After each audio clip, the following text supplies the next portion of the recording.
Welcome to the Navigating Dental Insurance Podcast, where we don't take from insurance companies. Here are your hosts, Mr. Jordan Comstock and Mr. Ben Tuine. This podcast is sponsored by BoomCloud Dental Membership Software, www.boomcloudapps.com, and Veritas Dental Resources, www.veritasdentalresources.com. Enjoy the show. Welcome to another exciting episode of the Navigating Dental Insurance Podcast. So excited to be back and doing the Say No to PPO's ongoing series that we started, 2016 or something? 2016, baby. Yeah, that's it. But we're back. My name's Ben Tuine. Got my trusty co-host Jordan Comstock on with us. Jordan, good to see you, man. What's up, dog? Just in the back seat of my car. Just to paint a visual. Yes. In fact, isn't this going out on YouTube as well, Jordan? Yeah. So people will see me crammed in the back of my truck. So okay, you're in New York. I might just show the Empire State Building right Wow. there. If That's anybody cool. can see that. Yeah. Why are you facing your camera that way? My face looks better than the city. Just kidding. I mean, that's true. Yeah. Not that we're ignoring Ericka. We want to give Ericka the proper response here. So, yes, of course. you know, we have a trusty guest who I have a feeling will be on a lot of episodes with us. We have Ericka Aguilar, who is probably one of the foremost billing and coding experts in the industry. Ericka, nice to see you and nice to have you on the podcast. What's up, So Ericka? good to be here. Welcome. I'm a fan of this podcast, and I'm so glad that you get to bring it back. Yes. So are we. Yeah, we like the say no to PPO's themes. It gets the attorneys on the part of insurance a little hot and wild, you know. As That's how we like it, Ben. As we should. Don't even get me started. I think I texted you yesterday about an issue, and I was all upset about the 4346 and 1110, and we can talk about that a lot more on another episode. For sure. That one there, we kind of have to do that in the afternoon sessions of the day, and that way we have like libations and other things to sort of calm our minds, right? What do they call it? The libation station, what they used to call it. In other words, a bar. Yeah. Oh, gosh. Which I got one right there. That's yours right there. There we go. We'll definitely get real. Oh gosh. So shall we start with our first interrogative question for Ericka this morning? Let's do it. Just kidding. We're not going to interrogate you. We're all friends. That's okay. So, Interrogate away. She can handle it. Yeah. I can do it. I can handle it. so why don't you tell us about your background, Ericka? And fun thing about the background is also, how did you get started in dentistry? Wow. So I started like most of front office individuals in the trenches. I started as a dental assistant and quickly realized that was not something I wanted to do. Cannot stand blood. So every time I saw blood, I would pass out. Me So too. definitely not the part of dentistry that I needed to be in. And I ended up in the front because I kept passing out, and was told that there was probably some paper I can push around in the front by the oral surgeon who I worked for at the time. Nice. And ended up learning how to do billing. And I have been doing billing since 1998. And back then it was on paper. I'm left-handed. So when I would go home, I'd have ink all up and down my left arm because we were filling out the claims on paper. And, so from there, I transitioned as dentistry transitioned and got more digital, and we had a practice management software. We used to be on pegboard and these big scheduling books. The pegboard system. The pegboard system. And then I worked for a fancy doctor out of Fulton, California, and he was on QuickBooks. And that was the first time I was exposed to anything on a computer working in a dental office. It wasn't even a practice management software, but I do have to say using QuickBooks was far more efficient than any of these practice management softwares that we have. Sure. It was from an accounting standpoint, it was a little easier. easier. But again, I didn't have exposure to any of these PSM. So from there, I was promoted to a regional manager. My doctor lived in Dubai. He never wanted to be a dentist. He wanted to be a guitar player. So he Me too. moved Wow. to Yeah, that's true for Dubai. Jordan too. Yeah, he I moved out play to guitar. Dubai and he became a rock star. We had 8 What? practices. Yeah, we had 8 practices here in California, and I slowly transitioned into consulting by accident Hmm. because the associates would ask me to set up their practice. I didn't know that you could make money doing that. I was just helping my associates out. And one associate handed me a check for $5,000. And I realized, like, the light bulb went off and I was like, oh, I could make money doing this. Yeah. So the hot topic that would constantly come up is billing. It was always coding. It was always, how to submit a claim, how to get paid faster, denial management. And I learned this very early in my career. And I just started to laser focus on billing. And that's how I got started, Ben. And here I am on the Say No to PPO podcast. That's Chilling with us amazing. today. I know Jordan's still thinking about guitars, because he's I wish I had time to think I about guitars still. oh well my son's sitting right next to me and he heard the word guitar and he's like, He perked up. Yeah. Hey, send him over "Hmm." anytime to come rock out with me. Yeah. I'll teach him some stuff. I keep telling him, I was like, you got to go over to Jordan's, and Yeah. he picked up 2 new instruments last year, French horn and Really? trumpet. Yeah, he's Oh, actually that's doing very awesome. well at them. But sorry for that That's cool. distraction there. When you talk about a dentist Yes. No, quitting dentistry and becoming a musician, that's Yeah. especially a rock star. That's quite impressive. Yeah. Oh, yeah. And Yeah, and that is. he is an exceptional clinician. Definitely great dentist. He just didn't enjoy it. And you got to Sure. do what you love. It You can be gotta tough. do it. Exactly. I can respect that. You do what you love, not necessarily what you're trained to do, right? And Exactly. because you do what you love, you don't work a day in your life. Yes. Exactly. I agree with that. So yeah, billing seems like the hottest topic from my perspective. We were talking to Dr. Mark Costes a couple weeks ago, Ben, and we were talking about how challenging it is to collect revenue from owning a dental practice is a really hard way to just generate revenue because it's so Yeah. complex and bureaucratic with insurance companies, and it drives me Oh, crazy. absolutely. And Really you know what's bothers me. funny about that, Jordan, is that billing actually is only 30 to 40% of the practice revenue overall. So we feel like it's such a bigger piece of the pie Sure. because of all of the red tape that the insurance companies place or impose on us as a Yeah. dental practice. It just makes it feel like it's such a bigger part of the revenue Yeah, percentage. you take all the red tape and bureaucratic rules and whatever, and Yeah, throw it in a small business, and that just seems like a disaster to me. it is. Oh yeah. I mean, that's amazing to hear, like 30 to 40% of the revenue, and yet it's like 80 to 99% of the profits. And the cost. The cost Yes, is probably high. It seems very it's high ridiculous. cost to get that type of revenue. Fascinating. Okay, so from a coding perspective, what are the challenges you see dental office facing as it pertains to coding and billing? Oh gosh. So, excuse me. Where This we can didn't tell I, everybody this podcast is going to be 5 hours long. where do I begin? I think one of the biggest coding challenges we face as a billing industry, I'll just say that, is reimbursement from insurance companies and unfair reimbursement, such as paying a lower reimbursement rate for a more invasive procedure and paying the less invasive procedure, and I'm just going to get very specific here, prophy versus a gingivitis cleaning. Gingivitis cleaning is a much more lengthy procedure.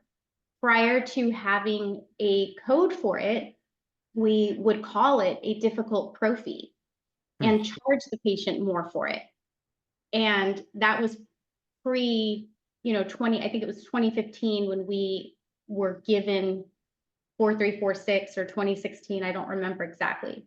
But when insurance companies play games like this becomes a coding challenge for my fellow billers, practice owners who are just trying to make it, right? We're just trying to Yeah. help get Oh, reimbursed yeah. for things that we're doing and get reimbursed fairly. And this is one of the areas that we really need to push back on because it's unfair. So I think that's definitely like the number one challenge that we face is unfair reimbursement from the insurance companies. And I can go on and list other procedure codes about, unfair reimbursement, buildup being number two. But I think that that's a challenge we face. And I also feel and see that a lot of billers they don't know how to fight back. They don't know how to push back when these challenges present themselves in the coding arena. Are there It's is there training that a biller or coder can go through, or is it just kind of like, hey, just go figure it out? I Unfortunately, would call Ericka. Call yeah, you Ericka. can call me. I do have a training, but Sweet. there's so many trainings out there, but I don't think there's anything specific on how to truly push back on Sure. low reimbursement. Yeah, it's a challenge for sure in the industry. There's no formal education, right? And then the somewhat formal CE that you can get, there's a lot of options out there, in terms of where to go for that. That's actually one of the initiatives of this podcast is we want to sort of create and develop not just good podcast episodes surrounding insurance, like what Eric is talking about, but also CE, right? And so for those of you that are listening that want sort of a more structured CE version in the realm of insurance, how to deal with it, stay tuned. We'll have those posted on the Say No to PPO's websites and then our individual websites as well. And then Ericka, of course, you'll be hearing a lot from Ericka. As you can tell, she knows her stuff. So Ericka, tell us about, I know that you're passionate about what you mentioned with regards to more extensive procedures being paid for less than the big, like prophy versus 4346, right? I know that there's an array of issues in dentistry as it pertains to accounts receivables. What does a healthy AR department look like compared to a messy AR department? Oh, excuse me. A healthy AR is one that is this simple. More than 92% of your claims are getting paid within 30 days. And I can tell you from experience, because we review and analyze account receivable reports, more specifically insurance account receivable reports, every single day. And as I review these reports, I realize, excuse me, that most offices are not getting their claims paid within 30 days. And it's becoming a challenge. Goodness. It's becoming an issue because this becomes when your claims are getting paid, 60 to 90 or 90 plus days, this now becomes a breeding ground for an embezzler. It's not just about, I think a lot of offices look at this and go, okay, we need to get our claims paid faster.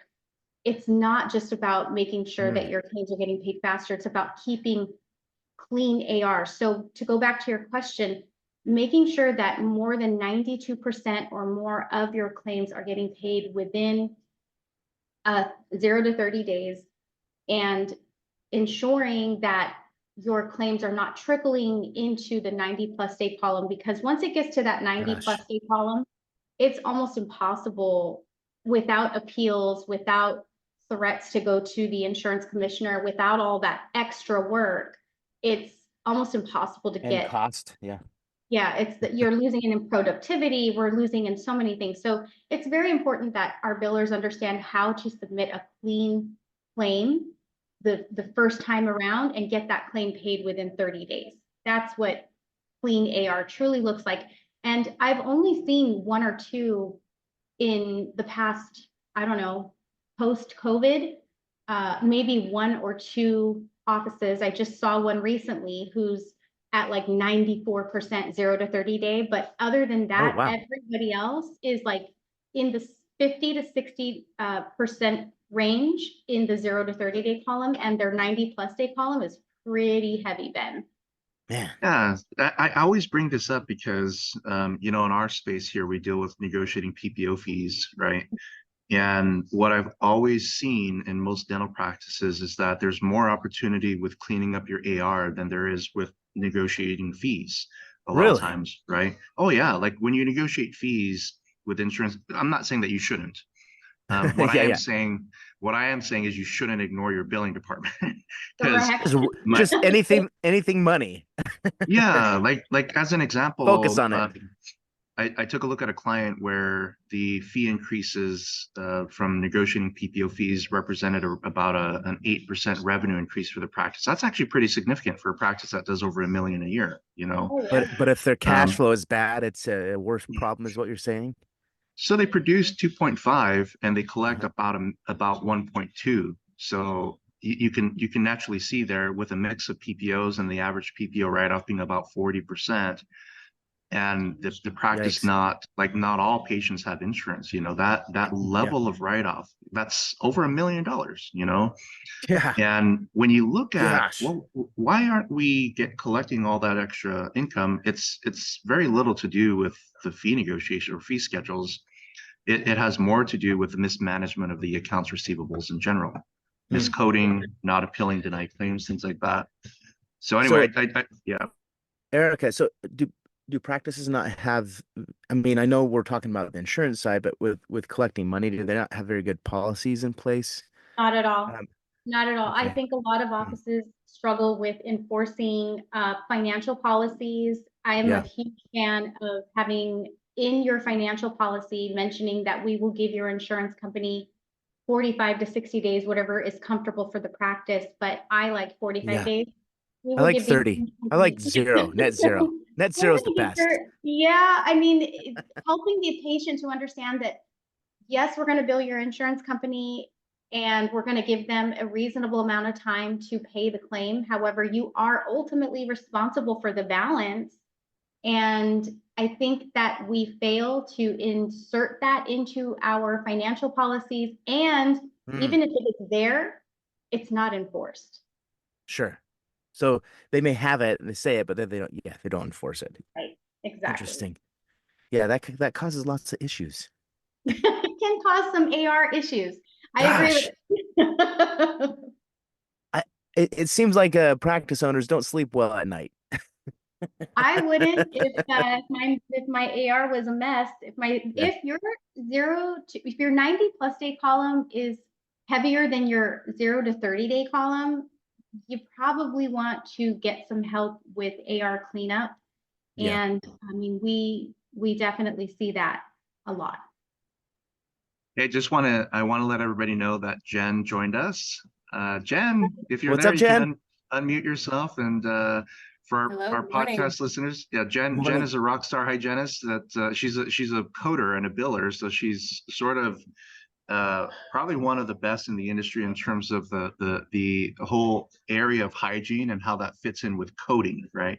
We're going to interview her separately, but just want to let everybody know that she's here. Jen, feel free to chime in. We're just interviewing Erica. But your feedback And is most certainly welcome. so it's Thank so you. happy that you joined us. Thank you. Good to be here. Yeah, it's great to have you on here. So Jordan, I think we're onto our next question for Erica. And you got to forgive me, my screen locked up here, so I'm gonna have to need your help on the next question. Let's see. So what's the tie-in between messy AR and embezzlement? Oh, between messy AR and embezzlement. Is that what the next And question is? investment. That's it. So, And yeah, okay. not go. Let me see here. So messy AR, as I mentioned earlier, is breeding ground for embezzlers. So if you have messy AR, I would definitely want to get that cleaned up. There's no AR that cannot. Insurance AR is where you start, but once you get your insurance AR under control, for reasons that I wish I could talk about here, but I can't. So, if anybody has any questions about why this is so important, feel free to reach out to us. But messy AR is where a lot of things can be, I don't know, hidden, for lack of a better way to describe it. We can definitely how do I want to phrase this? Mislead how our insurance claims are truly performing, and it is going to attract the wrong talent. Because one of the things that I learned from David Harris when I had interviewed him was that embezzlers interview very well. And when they look at your systems and they see that your insurance AR is a mess, and AR overall, but insurance AR is a mess, that will attract them. And the idea is to repel the embezzlers. And when you have clean account receivable reports, that is definitely going to be one of those areas where it's going to repel the right person, because we want to attract and repel. Yes. And I have found that, the messy AR definitely attracts the wrong talent. Yeah, that's not good. What can a practice owner do to kind of sniff out the right person to fix the problem for him? Because I'm sure he or she doesn't have time to fix the That's a AR great issues. question. That's a great question, Jordan. And I think a lot of billers have the knowledge, they have the know-how to fix it. What they don't have is time. What they don't have is they don't necessarily have a lot of systems, because you can find a lot of talented billers. There are tons of talented billers with a lot of knowledge under their belt, but they don't have systems. It's not a systemized type of way of cleaning up AR. It's a downtime system when I have time, if I have the energy to do it. Goodness, yeah, that's So, not good. there's a lot of things that go into that. So I definitely think that having help from a third party, and a third party that's actually going to do that, because there's a lot of companies out there that are going to say, hey, we get your AR down to 0 and we keep it there. Keep in mind, I have had the pleasure of being a billing coach to hundreds of offices all over the country. And I have sat in on the billing meetings with their office. And a lot of times, again, we're not having the right conversations to get the account receivable report to 0, air quotes, and keep it there. So I think, having the right company help you to get your insurance AR down to 0 and clean it up, because once you get your insurance AR cleaned up, now you can understand what true patient balance is. And it's not a matter, it's you want to navigate through the AR system almost strategically. So you want to make sure that you have all the claims in order, clean claims. Insurance has, received those claims. And then once you make your way through the claims, then you want to clean up your credit balances, because most states have laws in terms of how long you're allowed to keep credit balances on file before you have to report that to the IRS as unclaimed income, or unclaimed income? I think that's what it's called. But every state has a certain statute. And once you get through the credit balances, now you're looking at true patient balance. So it's not just a matter of going one account at a time. You really want to go through claims, credit balances, and then now measuring what the patient's true balance is. So there's a systematic way that you can do that.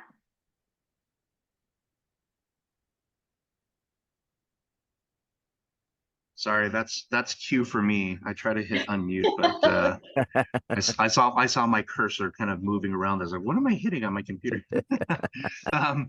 So no, that's excellent, and I'm fairly certain that that's an area that a lot of listeners may have questions about. So when we're done here, we'll ask Ericka for her contact information for those of you that might find interest with what she just said or what she's been saying. But Ericka, so we just have 2 more questions.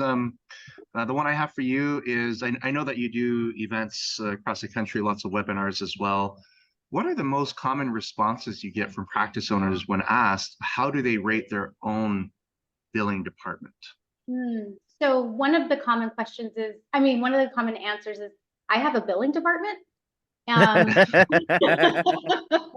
I've crap. heard that. I've heard, yes, you have a billing department. Yeah.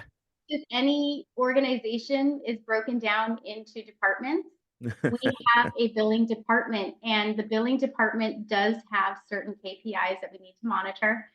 That's one. And another very common response to how would you rate your billing department is, well, we never get denials, so I think we're probably doing like a 10 on a scale of 1 to 10. And that's very misleading, because Yeah. I'm a very big fan of, just because you were paid does not mean it was billed correctly. And I think Interesting. we, as billers, because we learned trial and error, the way that we kind of assumed that we got paid correctly was because the claim got paid. But there are so many instances of insurance companies doing their right to recovery audits, and they find that they incorrectly paid a claim, and they will ask for that money back. So the idea is to get paid, and get paid without having to return money, right? So we want to learn how these insurance companies are potentially going to ask for their money back and get ahead of that, right? So, but always being 2 steps ahead. So if we tell ourselves that our billing department is doing well because we never get denials, we could probably, we might want to reevaluate that statement. And then another one is, oh gosh, so that was probably number one. Number two, and another one is, well, my biller's been with me for 20 years, 10 years. I'm pretty sure she knows what she's doing. He or she knows what they are doing. And I think we're probably doing a 10 because I trust them.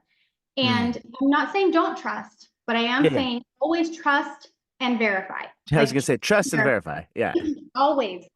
And I think that owners can get a little too trusting and not verify work and not follow up and not have meetings. So I'm a huge fan of having a monthly billing meeting, and we do have a way of doing that. We have a document that we've created. It's called the SIT rep, and it's short for situational.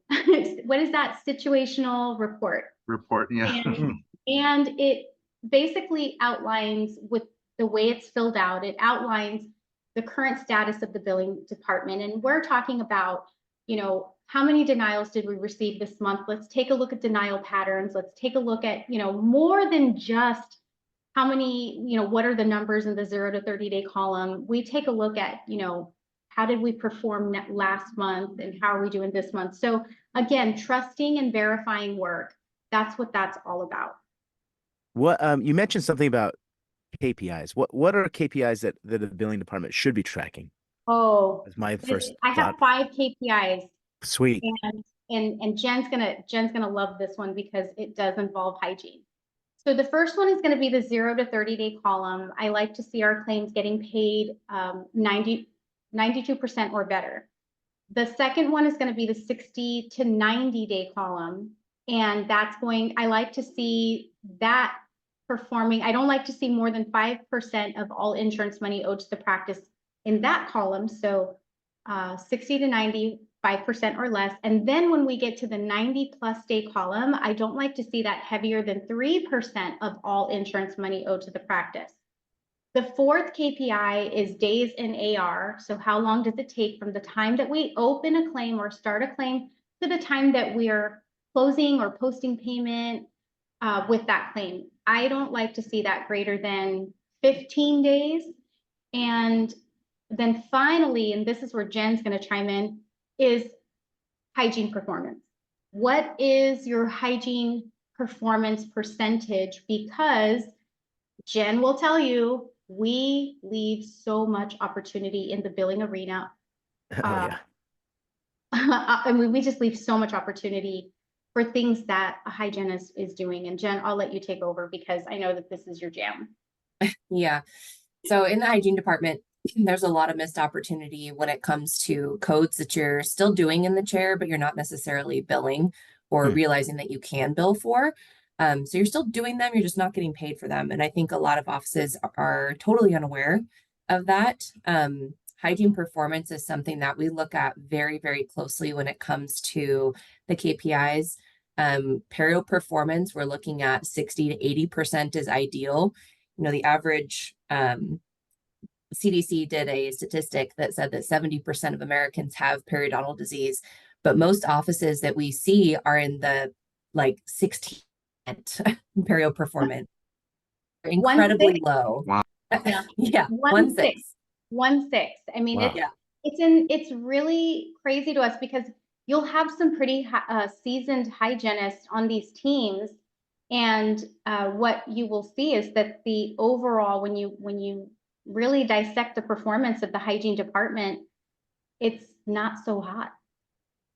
I have a follow-up question to that. Those numbers are sort of, to me, they're shocking because, you know, Yeah. I know those statistics from the CDC regarding the percentages of the adults in the public that have gum disease, and it goes up every single year, where those percentages creep up more and more and more.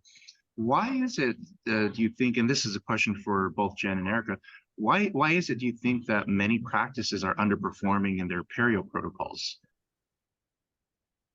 I think that a lot of hygienists are burnt out from a hygiene perspective. I feel like a lot of them are burnt out. They feel like they're being asked, a lot of them, with no direction and no guidance. And so they just think they're supposed to sell perio, sell perio, sell perio. And that's not what we're saying at all. We're not saying that you need to diagnose perio and treat every single patient with perio.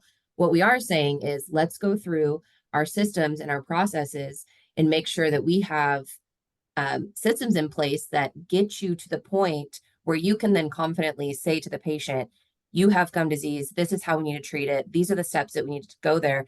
And at that point, that patient trusts you enough to accept that treatment, take responsibility of their own health, and value your services. You're not selling treatment. We're not selling SRP. I hate that term in dentistry because we're taking care of patients. And that's ultimately what it's about. The perio performance is to see how you're taking care of patients. It's not to see what your bottom number is, what your dollar sign is at the end of the day. It's to see how you are taking care of your patients, how many of that 70% of the population has gum disease, and you're treating 16% of that.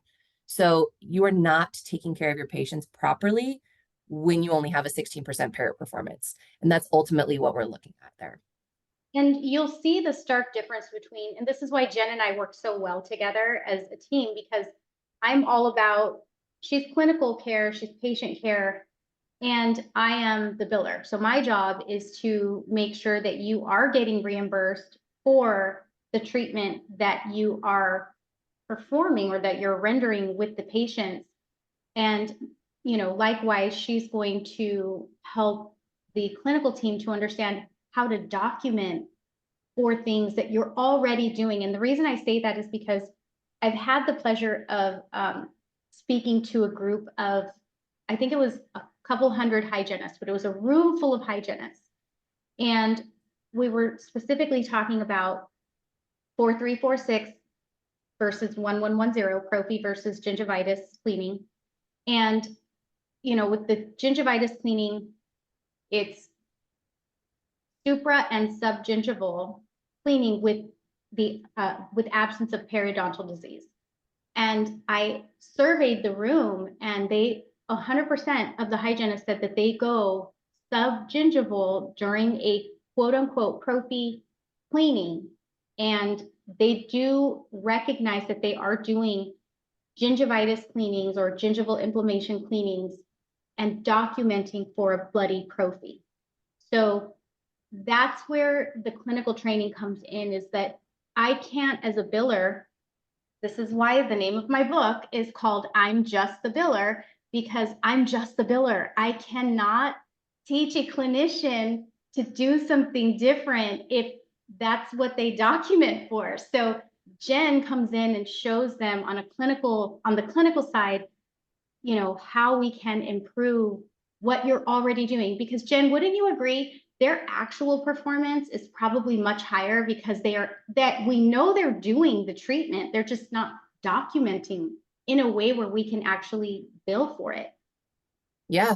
I mean, didn't we have one doctor say that he knew that his hygiene performance was like a bloody prophy palace? Yes. Yes. Like they know it. Called it a bloody prophy palace. Yeah. Yeah, they know it. And I think the doctors know it too, but they don't know how to motivate their staff to bill for these things or how to teach them Or how to to doc. code It sounds like for these things. documenting sorry, I didn't mean to cut you off, Jen. Oh, you're fine. Sounds like the issue is documenting. We're not Documenting and assessments. Mm-hmm. So just communicating to the billers on what's being done is that what I understand correctly? Just documentation is not being done? And it's necessarily are on what they can code for, what they can bill for. So the way that we train is teaching them those supplemental codes. Like there is a code for desensitization. There is a code for implant debridement and those things that you can bill the insurance for. There's even a code for caries risk assessments that some insurances will pay. Hygienists just are unaware of these things. So we educate our teams on codes that are billable, as well as how to document for those so they can get paid for, and the ways that we can communicate easily between the front and the back when we're billing. And ladies and gentlemen, this is why Jen is a unicorn, because she is a hygienist and a biller. So she gets both sides of the coin. Those are two good skill sets, Jen. A lot of my sister-in-laws are hygienists, and I don't think they understand the insurance billing arena. So a lot of us don't know, and I've had a unique experience that way. But yes. Well, this is awesome. It's a good career path, Jen. I don't know many people that know what you know from a clinical and a billing perspective, and that's quite impressive. So that just to whet your appetite as listeners, we're going to have Jen on for next week's episode to talk about the tie-in between hygiene and billing. So I appreciate both of you, Ericka and Jen. Thanks for coming in. I'm sorry for the time mix-up. That's my fault. That's okay. I'm on East Coast, and Jordan's as you can see, we're both not in our offices. Yeah. So we appreciate you both, especially Ericka for connecting us with Jen and then filling in last minute here with the time that we have. Last question I have, this is directed, of course, towards Ericka and Jen. We'll hear more from Jen next week. From a billing and coding perspective, if listeners are sort of interested in some of the things that you said, and maybe even learning more about the services that you provide, what's the best way for them to get a hold of you? They can email me at billingcoach@hiddendentalprofit.com. And Jen, you are Jen at hiddendentalprofit.com. So yes, with one hygiene questions, hygiene questions, Jen at hiddendentalprofit.com, and any billing questions, billingcoach@hiddendentalprofit.com. Excellent. Well, Jen and Ericka, thank you so much for the amazing feedback and for the answers that you gave to these very difficult questions that we interrogated you with today. It kind of feels like anytime you talk about insurance, it feels like an interrogation, no matter who's asking the questions. So. Yeah, that's true. Bring it on. All right. Well, we appreciate you both. And then, of course, Jordan, hope you have fun there in Southern Utah this week. And to all of our listeners, stay tuned for our next episode next week. We're going to have Jen on. We're going to talk about tie-ins with hygiene. You don't want to miss this one because it's an area in dentistry that I feel like it's not as under advanced optimized as you think it would. It's under optimized. Yeah. Thank you, Jordan. That's you said it perfectly, better than I did. Until next time, we wish everybody the best of success. Of course, contact us with questions. Thank you for listening to our podcast today, and we look forward to chatting with you all next week. Have a good one, everybody. Rock on.